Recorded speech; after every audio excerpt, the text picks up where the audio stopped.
Hashtag totally fucked up. Totally fucked up.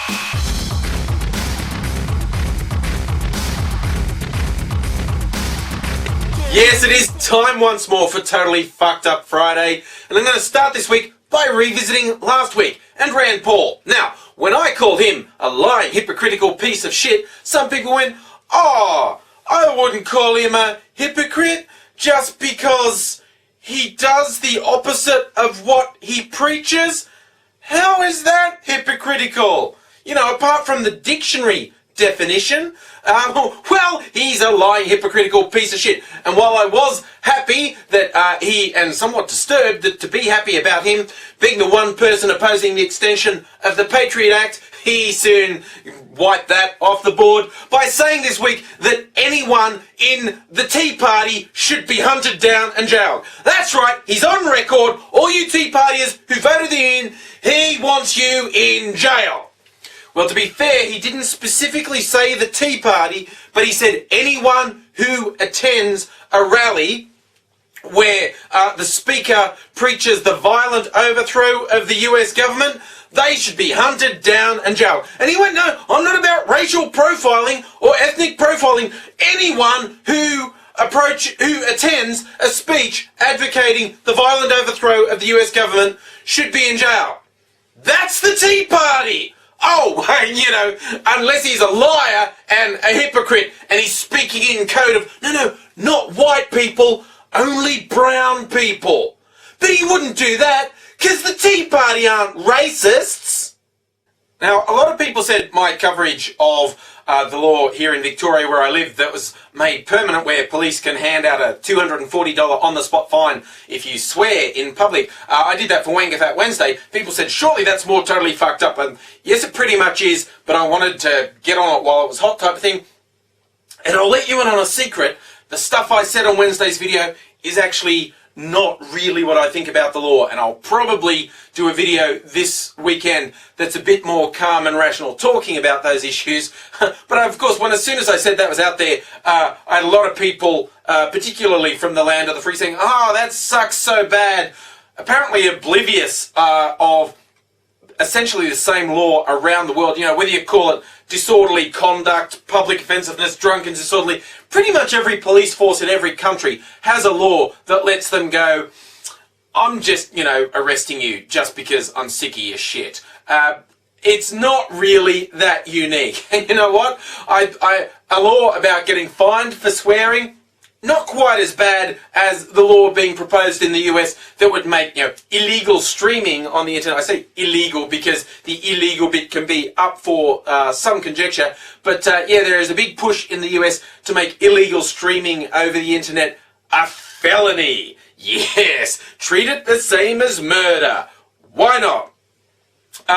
That's fucked up enough, but I read a story, just an absolutely fascinating twist in the bullshit copyright lawsuits in the US. Now, a lot of the record companies and film companies that have been suing people for file sharing and illegal downloading, give the people an option like, I'll pay this money up front or we'll sue you in court for millions. They just want to rake all this money off people. They don't really want it to go to court, even though they always win when it goes to court. They'd rather just rake money off people in like mafia-style protection payments. But in a weird twist, a company that makes gay porn has started issuing lawsuits against people for downloading gay porn.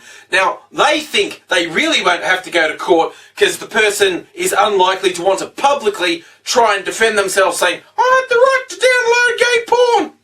Maybe not, but they've taken it one step further. This is where it gets seriously fucked up. They're actually mislabeling files. One person in the response to the court case said, no, what I downloaded was supposedly an album, Greatest Hits of Ryuki Sakamoto, and it turns out to be gay porn. What the fuck? And because that's what this company's doing. They are mislabeling their gay porn videos, getting people to download them, then suing them for downloading them on the assumption the person doesn't want to go to court and say, gay porn? What gay porn? Awesome scam. Awesomely fucked up. And finally, back to Australia and the story of a batshit insane Christian church in Queensland. Now, for comparison, that's kind of like saying batshit insane Christian church in Alabama. You know, when you're local and you hear that, you go, yeah, not surprised.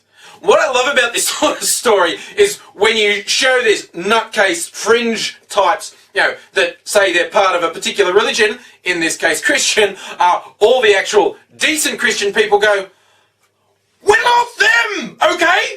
Stop trying to say we're all them. And I know that the overwhelming majority of Christians have nothing to do with fuckwits like this. Same as the overwhelming majority of Muslims completely disown people who promote terrorism. But it's fun to get up people's noses. These loons in Queensland are a spin-off of a California church called the Bethel Church. And they're into the supernatural, faith healing. They actually they run classes in supernatural ministry. And they target kids. They go with this batshit insane thing that they can heal people.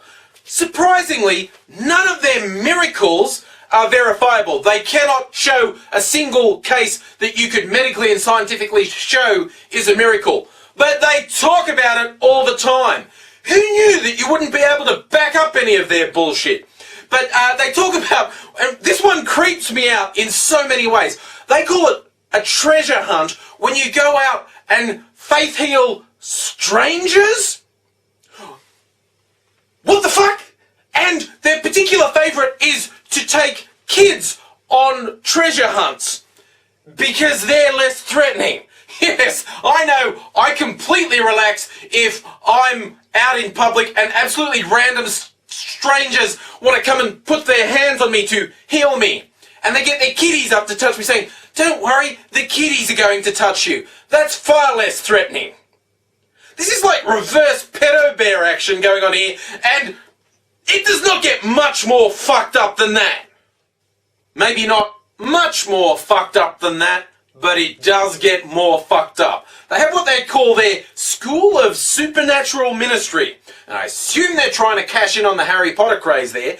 But yes, here's the surprising bit. This will catch you completely by surprise.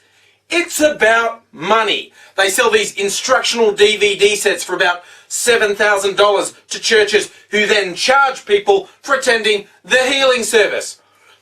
That's really what I picture happening. You know, if it wasn't a completely fucking farcical, bordering on mentally insane fairy story, I would really picture, you know, God saying, hey, I'm going to give these people, for their purity and their perfection of faith, I'm going to give them the power to heal people, to spread love and heal people. But they better fucking charge for it. That's the only deal I'll go along with. It has to involve money. Not healing people out of the goodness of your heart. They have to give you money or no healing for you. The loony head of this cult talks about how at the Bethel Church he's seen angel feathers, gold dust and diamonds fall from the roof of the Bethel Church. Angel feathers? Gold dust? I think I can imagine angel dust being involved. But you know the worst thing about these guys? Their class is about healing. They're called the teaching of the healing of the sick and the raising of the dead. That's right. Zombie Jesus isn't enough for these fruit bags. They're going to raise the dead. These guys are not just shysters ripping off money off sad, desperate and gullible people. They're gonna